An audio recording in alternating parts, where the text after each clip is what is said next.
Welcome back. All right, so in this section, we're going to talk about working memory and how it affects learning and the idea of what working memory is. So basically, working memory is the memory we use to hold the current stuff that we're doing. So the current task we're trying to achieve, whether it is actually learning something, driving a car. So basically, we want to think of it as a sticky note. So it's a temporary sticky note where information comes in, it gets sorted out, and we keep the relative stuff for the task that we're doing. And either we need to pull information from our long-term memory, or it's new sensory information, and we have to decide what we're going to do with it. So basically, we can think of it as working memory as a 3 to 4 temporary sticky notes that help us process information for the current task you're about to try to complete. The big thing about working memory is that working memory can only hold 3 or 4 pieces or chunks of information at a time. So we really think about back in the day, we used to talk about we can track 7 to 8 things, but it turns out with neuroscience that we're actually looking at only 3 to 4 chunks of information at a time. The other thing that working memory does is that it's very temporary because it allows you to sift through a lot of information, sensory information coming in and getting rid of what you need. It lasts usually, like realistically, it lasts about 10 to 15 seconds.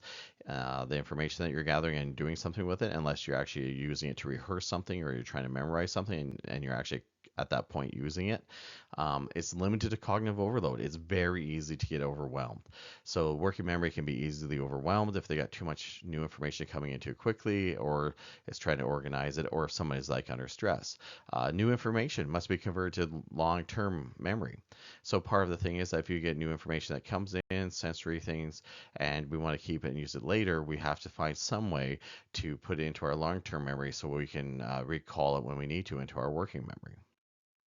So let's think about this. One time back in the day, if you just started to learn to drive, you had to think of every step it took to drive, even just putting the key in the door, open the door, how to sit in the chair, get it set up.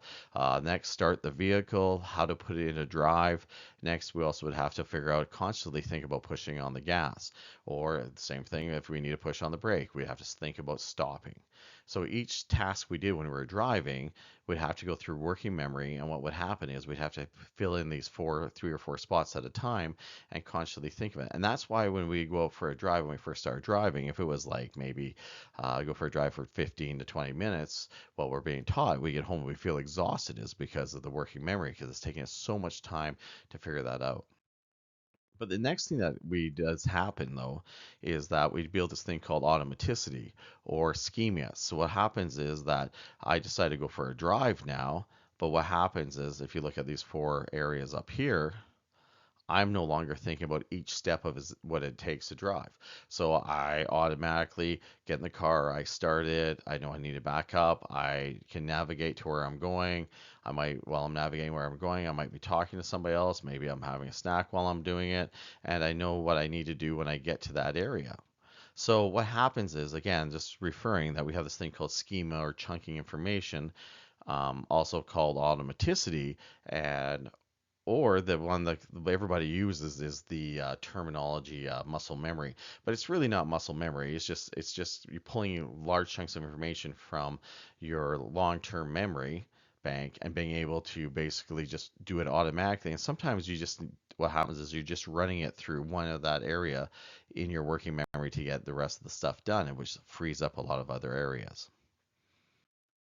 So when we're thinking about working memory, we got to think about when we're developing education that the biggest thing is that people can only handle 3 to 4 ideas or concepts at a time when we're teaching them. Sometimes if the concept is very large or complex, we're going to have to break it down into bite-sized pieces, right? And we need to build scaffolding, otherwise known as spoon feeding, our learners and educators so they can understand, so we don't overwhelm them. The memory is actually short, right? It's if it doesn't see a reason why it needs to keep that information as it's coming in, it will just get rid of it. And like again, I talked about it's easily overwhelmed, so we got to make sure that the right classroom is set up properly, or the online course makes sense. And if it starts to get confusing, it's easy for the student or learner to have problems understanding it. All right, so we'll see you in the next one.